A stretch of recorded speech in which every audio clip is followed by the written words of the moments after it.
এরা ছিল রাজনীতির নামে শিষ্টাচারবিহীন এক প্রজাতি। এরা রাজনীতির শিষ্টাচার জানতো না ভাই, জানতো না বলেই তাদের অপকর্মের স্বাদ ভোগ করে তারা বিদায় নিল। একই অপকর্ম যদি এখন আর কেউ করে তাহলে তাদের জন্য এর চাইতে ভয়ঙ্কর স্বাদ অপেক্ষা করছে। সম্মানিত ভাইরা, আগামী নির্বাচনকে সামনে রেখে বহু ধরনের ষড়যন্ত্র আমরা লক্ষ্য করছি, বহু ধরনের কথাবার্তা ময়দানে শুনতে পাচ্ছি, বহু ধরনের ইঞ্জিনিয়ারিং এর আলামত বুঝতে পারছি। আমরা সবাইকে স্মরণ করিয়ে দেই, এই শেখ হাসিনা, তার হাতে সকল বাহিনী ছিল, দুর্দণ্ড প্রতাপ ছিল, জায়গায় জায়গায় নিজের লোক বসিয়েছিল, ক্যাডার মাস্তানদের দিয়ে রাষ্ট্র পরিচালনা করেছিল। কিন্তু যখন জনগণের জাগরণ, জনগণের বিস্ফোরণ যখন হয়েছে, তখন কি তাকে আর কেউ রক্ষা করতে পেরেছে? তাহলে যেই জনগণ এত মূল্য দিয়ে একটা পরিবর্তন এনেছে, সেই জনগণ আরেকটা ফেসিবাদ কায়েম করতে দিবে না ইনশাআল্লাহ। আমরা আপনাদেরকে কথা দিচ্ছি, ফেসিবাদ বিরোধী এই লড়াই ততদিন চলবে যতদিন প্রিয় দেশের বুকে ফেসিবাদের সামান্য চিহ্ন বর্তমান থাকবে। ফেসিবাদকে নিশ্চিহ্ন না করা পর্যন্ত আমাদের লড়াই কেউ থামাতে পারবে না ইনশাআল্লাহ। আর আমরা বিশ্বাস করি এই সকল কিছু নির্ভুল পূর্ণাঙ্গ একমাত্র সমাধান হচ্ছে আল্লাহর কোরআন এবং নবী মুহাম্মদুর রাসূলুল্লাহ সাল্লাল্লাহু আলাইহি সাল্লামের শাসন। এর বাইরে মুক্তির, শান্তির, ইজ্জতের, নিরাপত্তার কোনো রাস্তা নেই। রাস্তা একটাই, সেই রাস্তায় আজকে সমস্ত দেশপ্রেমিক এবং ইসলামী দল এক স্রোতে মিলিত হচ্ছে। আপনারা দোয়া করুন এই স্রোতের প্লাবন সমাজের সমস্ত আবর্জনাকে যেন ভাসিয়ে নিয়ে যায়, কিছুই যেন না থাকে। থাকবে শুধু এই দেশের সৎ এবং সত্যপন্থী লোকেরা। সে যে ধর্মের লোক হোক, যে দলের লোক হোক, কোনো আপত্তি নাই। এখানে কোনো দুষ্কৃতিকারীকে আর প্রশ্রয় দেওয়া হবে না ইনশাআল্লাহ। সম্মানিত ভাইরা, আজকে আমরা বিভিন্ন জায়গায় যা দেখতে পাচ্ছি, এখানে ওখানে বিভিন্ন আক্রমণ এবং আইন শৃঙ্খলা বাহিনীকে কাজ করতে না দেওয়া। আমরা আইন শৃঙ্খলা বাহিনীকে বলি, অতীতে যারা অপরাধ করেছে তাদের ব্যাপার রাষ্ট্র দেখবে। এখন আপনারা যারা দায়িত্বে আছেন, আপনারা দায়িত্ব পালন করুন। আপনারা ন্যায়ের পথে থাকবেন, আপনারা অন্যায়ের বিরুদ্ধে ব্যবস্থা নেবেন। জনগণ আপনাদের পাশে দাঁড়িয়ে আপনাদেরকে শক্তি যোগাবে ইনশাআল্লাহ। আমরা আপনাদের পাশে থাকব, কিন্তু অন্যায় করতে দেখলে সবার আগে আমরাই কিন্তু প্রতিরোধ গড়ে তুলব।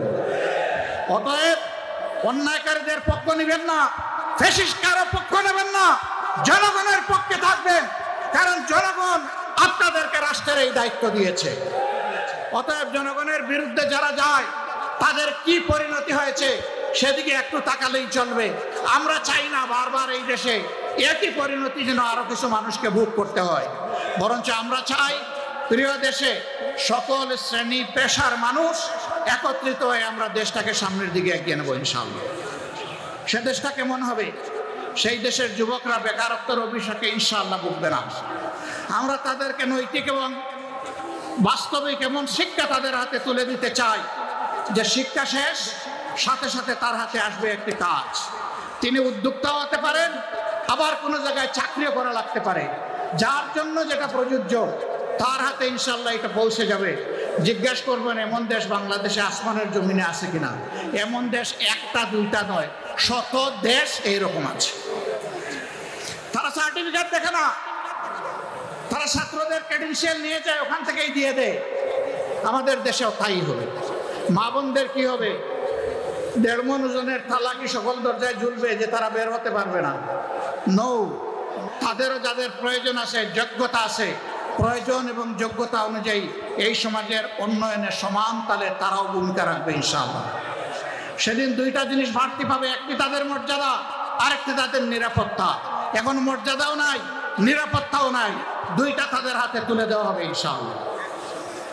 আমরা যারা দুর্নীতিবাজ, এরা আবার আমাদেরকে একটু ভয় পায়, কয় বাবা এরা আসলে আমরা বাঁচবো কেমন? যেভাবে রাষ্ট্রের সাধারণ জনগণ বাঁচবেন সম্মানের সাথে, ঠিক একইভাবে আপনারাও বাঁচবেন সম্মানের সাথে।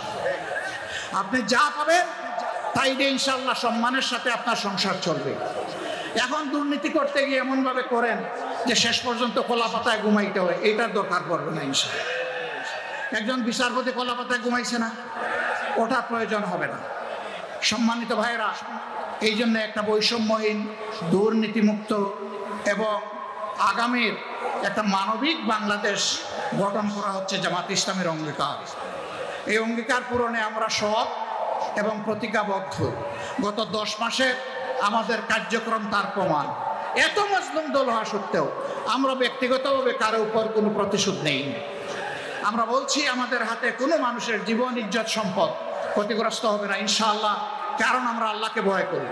আল্লাহকে ভয় করার কারণেই কারো ইজ্জতের উপর, জীবনের উপর, সম্পদের উপর হাত পড়বে না। আফসোসের বিষয়, এই যে আবু সাইদদের শাহাদতের জীবন বাজি রাখা লড়াই এবং জীবন উৎসর্গ করার বিনিময়ে আজকে বাংলাদেশের মানুষ, আমরা যারা মুক্তি পেলাম, তারা কেন ধৈর্য ধরতে পারছি না কেন? চতুর্দিকে পত্রিকার পাতা খুললে, স্যাটেলাইট মিডিয়ার সামনে দাঁড়ালে, বসলে আজকে বাংলাদেশের কোনো না কোনো এলাকায় আমরা বিভৎস কিছু মানুষের থাবা দেখতে পাচ্ছি। আমার মায়ের ইজ্জতের উপরে আমি এই থাবা দেখছি, মানুষের জীবনের উপরে এই থাবা দেখছি, জনগণের সম্পদের উপরে এই থাবা দেখছি। এমনকি দিশাহারা হয়ে তারা যখন হুঁশ ঠিক থাকে না, তখন নিজের লোককেও নিজেরা খুন করতে কুণ্ঠাবোধ করে না। কেন রে ভাই তোমাদের এই অবস্থা? যদি এই 24-এর পরিবর্তন না হতো, তোমরাও কি এইভাবে মুক্ত বাতাসে আল্লাহ দেওয়া আসমানের নিচে চলাফেরা করতে পারতা? নিশ্চয়ই পারতা না। আমরা বিশ্বাস করি এই পরিবর্তনে, আন্দোলনে সকল বিরোধী দলেরই সীমাহীন ত্যাগ এবং কুরবানি জড়িত রয়েছে। সবার উপর অত্যাচার করা হয়েছে, আলিম উলামাকে খুন করা হয়েছে, গুম করা হয়েছে, মানুষকে পদে পদে অপদস্থ করা হয়েছে। আসসালামু আলাইকুম ওয়া রাহমাতুল্লাহ। প্রিয় রংপুরবাসী, আপনারা কেমন আছেন? কি জানি আপনাদের বাসায় কি বলে, কোনটা বাহে নাকি কি আমি বুঝতে পারতেছি না, এরকম কিছু। আলহামদুলিল্লাহ। হ্যাঁ, কেমন আছেন বাহে? আলহামদুলিল্লাহ, আলহামদুলিল্লাহ, আলহামদুলিল্লাহ রাব্বিল আলামিন, ওয়াসসালাতু ওয়াসসালামু আলা রাসূলিহিল কারীম ওয়া আলা আলিহি ওয়া সাহবিহি ওয়া আহলি বাইতি আজমাইন। বাংলাদেশ জামাত ইসলামী রংপুর জেলা এবং মহানগরী কর্তৃক আয়োজিত আজকের এই বিশাল জনসভার সম্মানিত সভাপতি, মঞ্চে বসা সহকর্মী, কেন্দ্রীয় নেতৃবৃন্দ, স্থানীয় নেতৃবৃন্দ, বন্ধু সংগঠনের সম্মানিত নেতৃবৃন্দ, শহীদ পরিবারের গর্বিত সদস্যবৃন্দ, বিভিন্ন ধর্মের সম্মানিত ভাইয়েরা, আজকের এই বিশাল জনসমুদ্রে উপস্থিত প্রিয় রংপুরবাসী এবং মিডিয়া জগতের আমার প্রিয় বন্ধুরা, আল্লাহ তাবারক ওয়া তাআলার অগণিত শুকরিয়া। কার্যত দুপুর 2টা থেকেই এই আয়োজন চলছে। প্রখর রোদের মধ্যে চামড়া পুড়িয়ে আপনারা কিন্তু জনসভার স্থল ত্যাগ করেন নাই, আপনারা বসে আছেন। আপনারা বসে আছেন, আমি বিশ্বাস করি আজকে আপনারা এসেছিলেন আমাকে দেখার জন্য নয়, আপনারা এসেছিলেন একজন জীবন্ত শহীদকে দেখার জন্য। সম্মানিত ভাইরা, আপনারা জানেন স্বাধীনতার 54 বছর বাংলাদেশ জামাত ইসলামী তার সাধ্যমতো জনগণের সুখে দুঃখে পাশে থাকার চেষ্টা করেছে। জনগণের প্রত্যেকটি ন্যায় অনুগত দাবি আদায়ের জন্য সমান তালে ঘরে বাইরে লড়াই করেছে। এদেশের জনগণের ভোটের অধিকার নিশ্চিত করার জন্য কারো মাথায় যে প্রস্তাবনা আসে নাই, জামাতে ইসলামীর তৎকালীন আমির জনাব অধ্যাপক গোলাম আজম রাহিমাহুল্লাহ সর্বপ্রথম এই জাতির সামনে কেয়ারটেকার সরকারের প্রস্তাবনা উপস্থাপন করেছিলেন, যার ভিত্তিতে 91 সালে ওই কায়দায় একটা নির্বাচন হয়েছিল, পরপর আরো 2-3টি নির্বাচন হয়েছে, তারপর থেকে সেই কেয়ারটেকার সরকারকে খেয়ে ফেলা হয়েছে। সম্মানিত বন্ধুগণ, 15.5 বছর আমাদের অবস্থা আপনারা জানেন। আমাদের অনেক নেতৃবৃন্দকে খুন করা হয়েছে। দুইজন আমির, 2জন নায়েবে আমির, 2জন অ্যাসিস্ট্যান্ট সেক্রেটারি জেনারেল, 1জন নির্বাহী পরিষদ সদস্য, এরকম করে একেবারেই মাথা থেকে শুরু করে 11 জন নেতাকে আমাদের বুক থেকে ছিনিয়ে নেওয়া হয়েছে। আজকে জীবন্ত যে শহীদ আপনাদের সামনে দাঁড়িয়ে তার জীবনকে মহান আল্লাহর জন্য ওয়াকফ করে দিলেন এবং বাংলাদেশের জনগণের জন্য কাজ করার যে আকাঙ্ক্ষা ব্যক্ত করলেন, আমাদের ওই সমস্ত নেতৃবৃন্দ বেঁচে থাকলেও বাংলার প্রতিটি প্রান্তরে ঘুরে ঘুরে আজকের এই হতাশাগ্রস্ত জাতিকে তারা আশা জাগা নিয়ে কথা বলতেন। তারা জাতিকে নতুন করে পথ দেখাতেন। এই অন্ধকার থেকে বের হয়ে আসার উপায় কি? 15.5 বছর আমাদের সাথে যা করা হয়েছে সব আপনারা জানেন। আমি এই চর্বিত চর্বণে যাচ্ছি না। তারা অনেক মানুষকেই খুন করেছে, আবার আল্লাহর ইচ্ছায় অনেককে তারা খুন করতে পারেনি। আমার সম্মানিত ভাই এটিএম আজহারুল ইসলাম বলেছেন, রাখে আল্লাহ মারেকে, কিন্তু আরেকটা তিনি বলেন নাই, ধরে আল্লাহ ছাড়ে খে।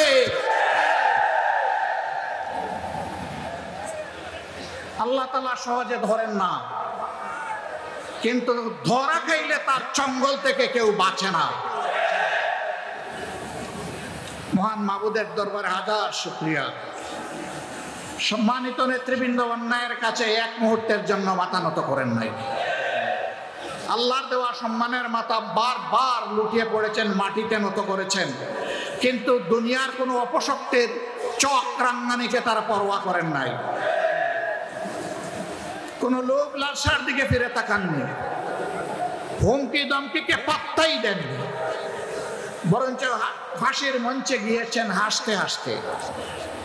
কারণ তারা জানেন যে অভিযোগ তাদের বিরুদ্ধে করা হয়েছে এটি 16 আনা মিথ্যা। আর জনাব আজহারুল ইসলাম ভাইয়ের মামলার রায়ের মধ্য দিয়ে প্রমাণ হয়েছে এটা আসলেই 16 আনা মিথ্যা। তারা যদি বেঁচে থাকতেন, আমরা আদালতের আশ্রয় নিতাম, আমরা নিশ্চিত একই ন্যায় বিচার, একই রায় আমরা পেতাম। কোনো আফসোস নাই, কোনো আফসোস নাই। আমাদের বাগানের শ্রেষ্ঠ ফুলগুলাকে দিনের জন্য, এই জাতির জন্য আল্লাহ তাআলা কবুল করেছেন, আলহামদুলিল্লাহ। শুধু আল্লাহ তাআলার দরবারে আরজ করি, হে আল্লাহ, তোমার এই বান্দাগুলাকে মর্যাদাবান শহীদের কাতারে মিশিয়ে দাও। হযরত হামজা রাদিয়াল্লাহু তাআলা আনহুর মিছিলের কর্মী হিসেবে কবুল করো। হাসরের দিন হযরত হামজা রাদিয়াল্লাহু তাআলা আনহু তার নেতৃত্বের মিছিলে তারা যেন সামনের কাতারে থাকতে পারেন। আমার সম্মানিত ভাইরা, তারা জীবন দিয়ে শিখিয়ে গেছেন দেশকে ভালোবাসলে, মানুষকে ভালোবাসলে, আল্লাহকে ভালোবাসলে আর কাউকে ভয় করতে নাই। সুতরাং জীবন দেওয়ার জন্য প্রস্তুত হও, লড়াই চালিয়ে যাও। মানবতার মুক্তি নিশ্চিত না হওয়া পর্যন্ত তোমাদের লড়াই যেন অব্যাহত থাকে। আমাদের রেখে যাওয়া এই কাজের জন্য তোমরাই পূর্ণতা বিধান করতে পারো। মহান আল্লাহর দরবারে সেই দোয়া করছি। আফসোসের বিষয় এই যে আবু সাইদদের শাহাদতের জীবন বাজি রাখা লড়াই এবং জীবন উৎসর্গ করার বিনিময়ে আজকে বাংলাদেশের মানুষ, আমরা যারা মুক্তি পেলাম, তারা কেন ধৈর্য ধরতে পারছি না? কেন চতুর্দিকে পত্রিকার পাতা খুললে, স্যাটেলাইট মিডিয়ার সামনে দাঁড়ালে, বসলে, আজকে বাংলাদেশের কোনো না কোনো এলাকায় আমরা বিভৎস কিছু মানুষের থাবা দেখতে পাচ্ছি। আমার মায়ের ইজ্জতের উপরে আমি এই থাবা দেখছি, মানুষের জীবনের উপরে এই থাবা দেখছি, জনগণের সম্পদের উপরে এই থাবা দেখছি। এমনকি দিশাহারা হয়ে তারা যখন হুঁশ ঠিক থাকে না, তখন নিজের লোককেও নিজেরা খুন করতে কুণ্ঠাবোধ করে না। কেন রে ভাই তোমাদের এই অবস্থা? যদি এই 24-এর পরিবর্তন না হতো, তোমরাও কি এইভাবে মুক্ত বাতাসে আল্লাহর দেওয়া আসমানের নিচে চলাফেরা করতে পারতা? নিশ্চয়ই পারতা না। আমরা বিশ্বাস করি এই পরিবর্তনে আন্দোলনে সকল বিরোধী দলেরই সীমাহীন ত্যাগ এবং কুরবানি জড়িত রয়েছে। সবার উপর অত্যাচার করা হয়েছে, আলিম উলামাকে খুন করা হয়েছে, গুম করা হয়েছে, মানুষকে পদে পদে অপদস্থ করা হয়েছে। শেষবার যখন আমাকে গ্রেফতার করা হয়েছিল তখন বেশ কিছু আলিম উলামার সাথে জেলে, চলন্ত প্রিজন ভ্যানে এবং আদালতের কাস্টডিতে তাদের সাথে আমার দেখা হতো। বয়োবৃদ্ধ আলিম, তাদের হাতে ছিল হাত কড়া পরানো, পায়ে ছিল লোহার বেড়ি। আপনারা দেখেছেন যে জীবন্ত শহীদ আজকে এখানে দাঁড়ালেন, তার মতো একজন সম্মানিত দায়িত্বশীল নেতার পায়েও তারা বেড়ি পরাতে কুণ্ঠাবোধ করে নাই। এরা ছিল রাজনীতির নামে শিষ্টাচারবিহীন এক প্রজাতি। এরা রাজনীতির শিষ্টাচার জানতো না ভাই, জানতো না বলেই তাদের অপকর্মের স্বাদ ভোগ করে তারা বিদায় নিল। একই অপকর্ম যদি এখন আর কেউ করে তাহলে তাদের জন্য এর চাইতে ভয়ঙ্কর স্বাদ অপেক্ষা করছে। আজকে আমি যখন সৈয়দপুর এয়ারপোর্টে নামলাম, কিছু সাংবাদিক বন্ধু আমাকে ঘিরে ধরল। আমি বললাম, ভাই আজকে তো কথা হবে জনসভায়, এখানে কথা না বলি। বলে যে না, আমরা ওখানে যাচ্ছি না, আমরা এখানে এই দুই একটি কথা অতি অল্প সময় শুনতে চাই। এর মধ্যেই প্রথম প্রশ্ন, বর্তমান পরিবেশে আপনি কি মনে করেন সুষ্ঠু নির্বাচন সম্ভব? আমি বললাম, আমি কি বলবো, পাটগ্রাম তো আপনাদের একেবারে কাছে। পাটগ্রামে কি হচ্ছে কি হয়েছে আপনারা দেখতে পাচ্ছেন। আর শুধু পাটগ্রাম নয়, সারা বাংলাদেশকে এখন পাটগ্রাম বানিয়ে ফেলছে একদল লোক। এই অবস্থায় সুষ্ঠু নির্বাচনের কল্পনাও করা যায় না। সুষ্ঠু নির্বাচনের জন্য কতগুলো মৌলিক সংস্কার অবশ্যই করতে হবে। আমরা সেই সংস্কারগুলোর কথা বলেছি। আমরা ওই সংস্কারও আদায় করে ছাড়বো এবং সুষ্ঠু নির্বাচনও আমরা ইনশাআল্লাহ আদায় করে ছাড়বো। কেউ যদি আওয়ামী ফ্যাসিবাদ আমলের নির্বাচনের স্বপ্ন দেখে থাকেন, আমরা বলবো মহান আল্লাহর সাহায্যে আমরা সেই স্বপ্নকে দুঃস্বপ্নে পরিণত করবো ইনশাআল্লাহ। এ স্বপ্ন বাস্তবায়ন হতে দেওয়া হবে না, কোনো প্রশাসনিক কূপ করতে দেওয়া হবে না, ভোটকেন্দ্রে কোনো হস্তান্তর চলবে না, কালো টাকার কোনো খেলা সহ্য করা হবে না। এটা মনে রাখতে হবে। আবু সাইদের সঙ্গীরা তারা কয়েকশো জন দুনিয়া থেকে বিদায় নিয়েছে, শিক্ষা রেখে গিয়েছে, আওয়াজ তুলে দিয়েছে যে আমাদের এই লড়াই অব্যাহত থাকবে। এই জন্য এরা বলেছে বৈষম্যহীন একটা মানবিক সমাজ প্রতিষ্ঠিত না হওয়া পর্যন্ত। তারা স্লোগান দিচ্ছে আবু সাইদ মুক্ত, শেষ হয়নি যুদ্ধ। রংপুরবাসী আপনারা বড়ই সৌভাগ্যবান, বিশাল আন্দোলনের আইকনিক পার্সন আপনাদের বুকের সন্তান আবু সাইদ। তার গর্বিত পিতা এখানে বসে আছেন, শহীদ পরিবারের অন্যান্য সদস্যবৃন্দ বসে আছেন। আমরা মহান দরবারে, মহান রব্বে কারিমের দরবারে নত শিরে শুকরিয়া আদায় করি, আল্লাহর দরবারে দোয়া করি এই পরিবারগুলোর নিরাপত্তার দায়িত্ব আল্লাহ যেন গ্রহণ করেন। এই পরিবারগুলোকে আল্লাহ তাআলা দুনিয়া আখিরাতে যেন সম্মানিত করেন। এই পরিবারের সদস্যরা লড়াইয়ের যে সবক, যে শিক্ষা এই জাতিকে শিখিয়ে গেছে, আমরা যেন বুকে ধারণ করে মানবতার মুক্তির জন্য সেই লড়াই চালিয়ে যেতে পারি। আবু সাইদের সঙ্গীরা, তোমরা জেগে উঠো আরেকবার। তোমরা বৈষম্যহীন সমাজের জন্য লড়াই করেছিলে, আমরা তোমাদের জন্যই একটা নিরাপদ বাংলাদেশ মহান আল্লাহর সাহায্য নিয়ে গড়ে রেখে যেতে চাই। যুবকদের হাতগুলা সামনে যেন মজবুত থাকে। নির্বাচনের সময় কেউ যেন কোনো অপকর্ম করার সুযোগ না পায়। জনগণের ন্যায্য ভোটে যারাই নির্বাচিত হবে, বাংলাদেশ জামাতে ইসলামী তাদেরকে অভিনন্দন জানানোর জন্য এখন থেকে প্রস্তুত। আর আল্লাহ রাব্বুল আলামিন যদি এই জাতের খেদমতের জন্য আমাদেরকে কবুল করেন, তখন আমরা এই যুবকদেরকে বুকে ধারণ করে সামনে এগিয়ে যাব ইনশাআল্লাহ। সম্মানিত ভাইরা, আমরা এমন একটি সমাজের স্বপ্ন দেখি, যেই সমাজ আমাদের শহীদ সন্তানদের স্বপ্ন বাস্তবায়ন করবে, যেই সমাজে কোনো বৈষম্য থাকবে না, যেই সমাজে জাতে পাতে ধর্মে দলে কোনো বিভক্তি থাকবে না, যেই সমাজে দেশটাকে জাতিটাকে ভাগ করা হবে না, গোটা জাতিকে ঐক্যবদ্ধ করে দল মত জাতি ধর্ম নির্বিশেষে আমরা সামনের দিকে এগিয়ে যাব।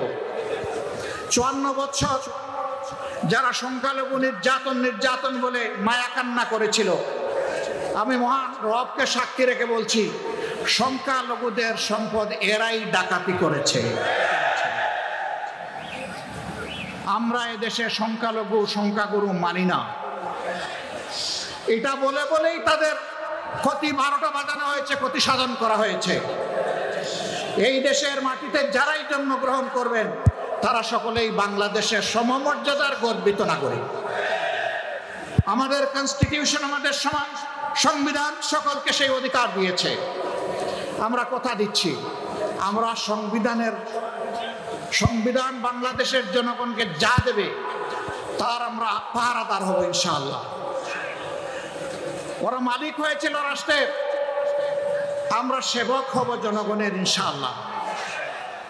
আমরা মালিক হওয়ার স্বপ্ন দেখি না।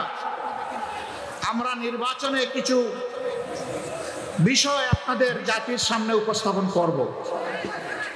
সে বিষয়গুলো সব এখনই আমরা খুলাসা করতে যাচ্ছি না। আশা করি প্রিয় জাতি বুঝতে পারবে বাংলাদেশ জামাতে ইসলামী আগামীতে কি ধরনের সমাজ গড়তে চায়। আমরা শুধু এতটুকু বলতে পারি, রাসূল করিম সাল্লাল্লাহু আলাইহি সাল্লাম যেই সমাজটা করে দুনিয়া থেকে বিদায় নেওয়ার আগে বিশ্ববাসীর সামনে ঘোষণা দিয়েছিলেন, আজ বিশ্ব সম্প্রদায়ের কাছে এমন একটি সমাজ উপহার দিয়ে যাচ্ছে, যেই সমাজে ইয়েমেনের সানা থেকে মরক্কোর হাজারামাউত পর্যন্ত 3500 মাইলের রাস্তা একজন পূর্ণ বয়স্ক যুবতী তার সমস্ত সত্তা দিয়ে একা একা সফর করবে। কোন জালিমের চোখ তার দিকে তুলে তাকানোর সাহস করবে না। মহান রব ছাড়া কাউকে আর তার ভয় করার প্রয়োজন হবে না। সেই দেশ আজকে বিশ্ববাসীকে উপহার দিয়ে যাচ্ছে। আল্লাহর নবী মুহাম্মদুর রাসূলুল্লাহ সাল্লাল্লাহু আলাইহি ওয়াসাল্লাম তিনি আর ফিরে আসবেন না, কিন্তু তিনি তার অগণিত উম্মত দুনিয়ায় রেখে গিয়েছেন। আমরা সেই মদিনার ছায়ার আলোকেই খেলাফত আলা মিনহাজুন নবুওয়া এই বাংলাদেশে আমরা দেখতে চাই। খেলাফতের নাম শুনলে, শরিয়ার কথা শুনলে অনেকে গায়ের লোম খাড়া হয়ে যায়, কারণ তাদেরকে শোনানো হয় ঘর থেকে বের হইতে পারবা না, মন মতো পোশাক পরিচয় তোমরা পড়তে পারবা না, এবং তোমরা যা ইচ্ছা তাই বলতে পারবা না, করতে পারবা না। লোভের বশবর্তী রাষ্ট্রের ধন চুরি করলে তোমাদের হাত জায়গায় থাকবে না। যদি তোমরা কোনো পরনারীর ইজ্জত লুণ্ঠন করো তাহলে তোমাদের জীবন রক্ষা পাবে না। এই কথাগুলো তাদেরকে শোনানো হয়। সঠিক, কিন্তু কেন, কিভাবে? একজন লোক যদি অভাবের তাড়নায় ক্ষুধার জ্বালায় বাধ্য হয়ে যদি চুরিতে লিপ্ত হয়ে যায়, রাষ্ট্র তার হাত কাটবে না, আমরা গ্যারান্টি দিচ্ছি।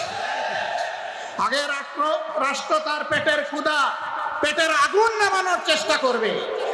যেই রাষ্ট্র তার নাগরিকের অন্ন, বস্ত্র, বাসস্থান, খাদ্য এবং চিকিৎসা, শিক্ষার ব্যবস্থা করতে পারে না, সেই রাষ্ট্রের তার নাগরিককে শাস্তি দেওয়ার অধিকার থাকতে পারে না। বলবেন তাইলে এখন যে যার মতো করে চলবে না।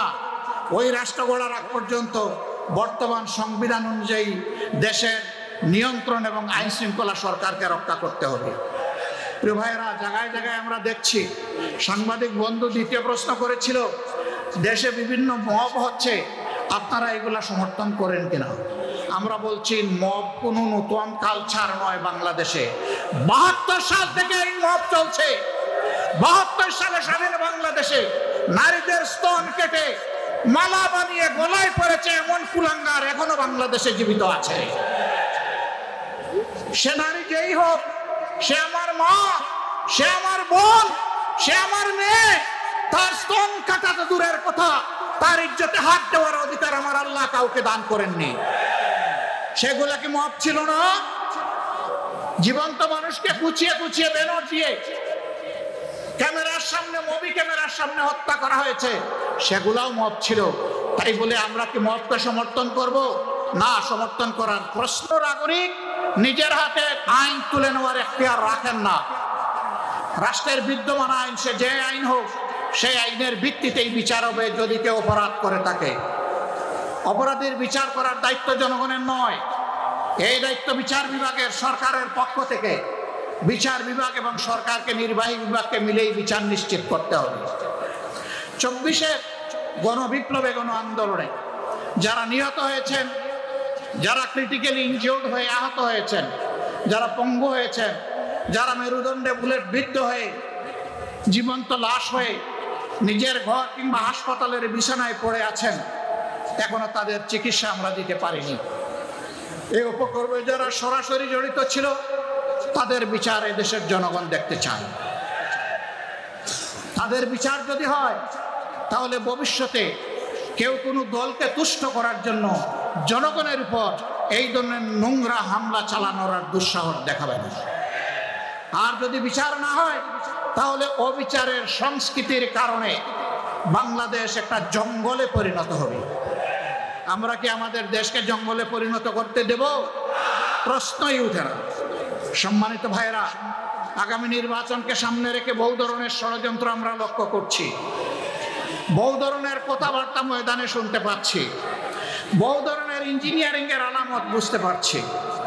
আমরা সবাইকে স্মরণ করিয়ে দেই, এই শেখ হাসিনা, তার হাতে সকল বাহিনী ছিল, দুর্দণ্ড প্রতাপ ছিল, জায়গায় জায়গায় নিজের লোক বসিয়েছিল, ক্যাডার মাস্তানদের দিয়ে রাষ্ট্র পরিচালনা করেছিল।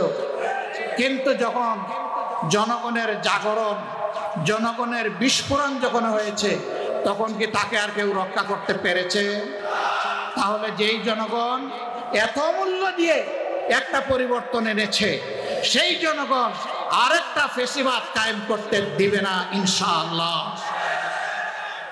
আমরা আপনাদেরকে কথা দিচ্ছি, ফেসিবাদ বিরোধী এই লড়াই ততদিন চলবে যতদিন প্রিয় দেশের বুকে ফেসিবাদের সামান্য চিহ্ন বর্তমান থাকবে। ফেসিবাদকে নিশ্চিহ্ন না করা পর্যন্ত আমাদের লড়াই কেউ থামাতে পারবে না ইনশাআল্লাহ।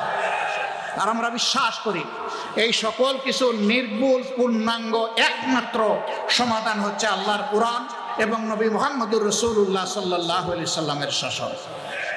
এর বাইরে মুক্তির, শান্তির, ইজ্জতের, নিরাপত্তার কোনো রাস্তা নেই।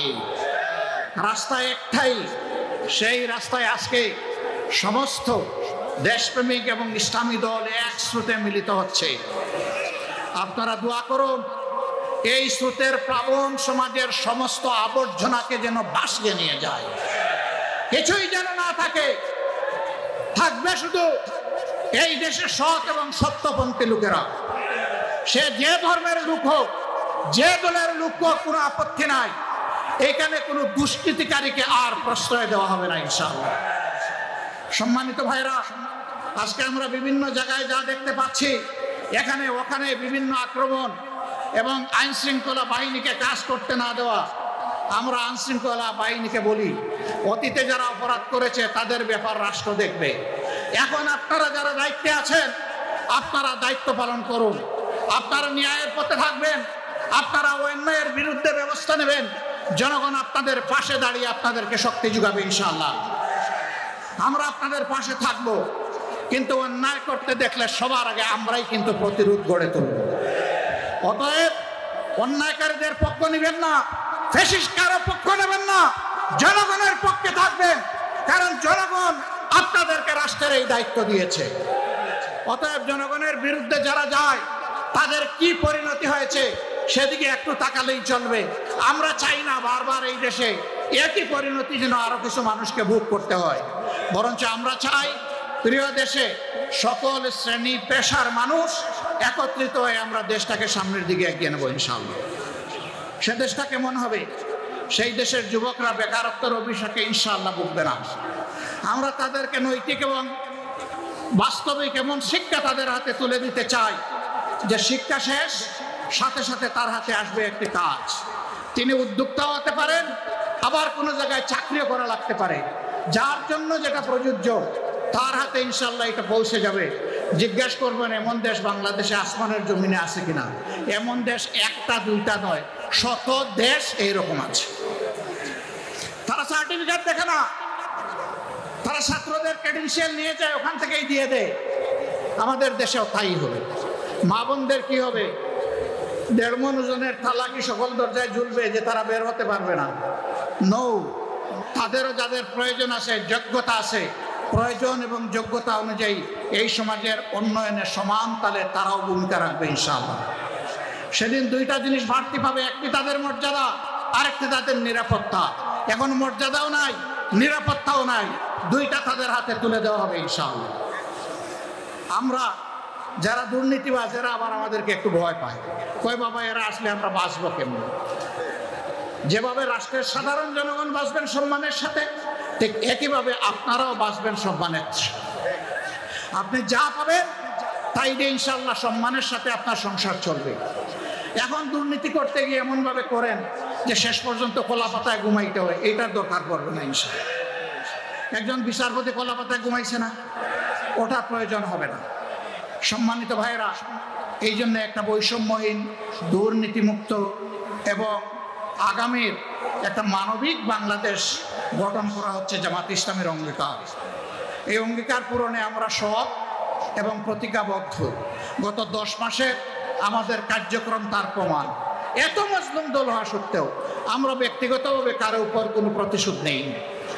আমরা বলছি আমাদের হাতে কোনো মানুষের জীবন, ইজ্জত, সম্পদ ক্ষতিগ্রস্ত হবে না ইনশাআল্লাহ, কারণ আমরা আল্লাহকে ভয় করি। আল্লাহকে ভয় করার কারণেই কারো ইজ্জতের উপর, জীবনের উপর, সম্পদের উপর হাত পড়বে না। সম্মানিত ভাইরা, আওয়ামী হায়নারা আপনাদের সন্তান, আপনাদের ভাই জনাব এটিএম আজহারুল ইসলামকে আপনাদের বুক থেকে ছিনিয়ে নিয়েছিল। মহান আল্লাহর অশেষ মেহেরবানি, তিনি মুক্তি পেয়ে সম্মানের সাথে, ইজ্জতের সাথে, আইনি লড়াইয়ের মাধ্যমে, দুনিয়ার কোনো মানুষের দয়ায় নয়, কৃপায় নয়, আল্লাহর দয়ায় তিনি মুক্ত হয়ে এসেছেন। এই মুক্ত মানুষটাকে আজকে আমরা রংপুরবাসীর বুকে আমরা উপহার দিয়ে গেলাম। আপনারা কি তাকে কবুল করে নিলেন? আলহামদুলিল্লাহ। এখন থেকে বাকি জীবনে তিনি থাকবেন আপনাদের পাশে, আপনারা থাকবেন তার পাশে ইনশাআল্লাহ। তিনি জাতীয় জীবনে যাতে গুরুত্বপূর্ণ দায়িত্ব পালন করতে পারেন, মহান আল্লাহর দরবারে সেই দোয়া কামনা করি। শহীদ পরিবারগুলোকেও বলি, আপনারা সন্তান হারিয়েছেন, বয়স যাই হোক, এখন এটিএম আজহারুল ইসলাম আপনাদের হারানো সন্তান। ইনশাআল্লাহ তিনি বাড়ি বাড়ি যাবেন, আপনাদের পাশে থাকবেন, পরিবারের সদস্য হিসেবে তার দায়িত্ব পালন করবেন। আপনারা শুধু বুকের ভিতর থেকে তাকে দোয়া করে দিবেন ইনশাআল্লাহ। প্রিয় শহীদ পরিবার, প্রিয় আহত পঙ্গু ভাইরা, আমরা আছি, আপনাদের সাথেই আছি, পাশেই আছি। আমাদের অনেক কিছু করতে মন চায় আপনাদের জন্য, সামর্থ্যের সীমাবদ্ধতায় পারি না। আপনাদের কাছে ক্ষমা চাই, আমাদেরকে আপনারা ভুল বুঝবেন না। আপনারা আমাদের জন্য দোয়া করবেন, আল্লাহ যেন আমাদের সামর্থ্য আরো বাড়িয়ে দেয় এবং আরো নিবিড়ভাবে যেন, আরো সম্মান দিয়ে যেন আপনাদের পাশে আমরা থাকতে পারি। আপনাদের সকলকে আজকের এই জনসভা সফল করার জন্য অন্তরের অন্তঃস্থল থেকে শুকরিয়া জানানোর আগে জনাব এটিএম আজম সাহেব, তিনি যে দাবিগুলো আপনাদের সামনে উত্থাপন করেছেন সবগুলোই সঙ্গত এবং ন্যায্য দাবি। এর সাথে উত্তরাঞ্চলের দুঃখ, তিস্তা, এই তিস্তা ব্যারেজ এবং তিস্তা স্থায়ী প্রকল্প বাংলাদেশের জনগণের প্রাণের দাবি। আমরা চাই তা অবিলম্বে বাস্তবায়ন হোক। এই দাবি নিয়ে ইনশাআল্লাহ আমাদের কাছে আর যেতে হবে না। আপনাদের দাবি মানে আমাদের দাবি। আল্লাহ যেন সেই দাবি পূরণের তৌফিক দান করেন। আল্লাহ হাফেজ। বাংলাদেশ জিন্দাবাদ, বাংলাদেশ জামাত ইসলামী জিন্দাবাদ। আসসালামু আলাইকুম ওয়া রাহমাতুল্লাহি ওয়া বারাকাতুহু।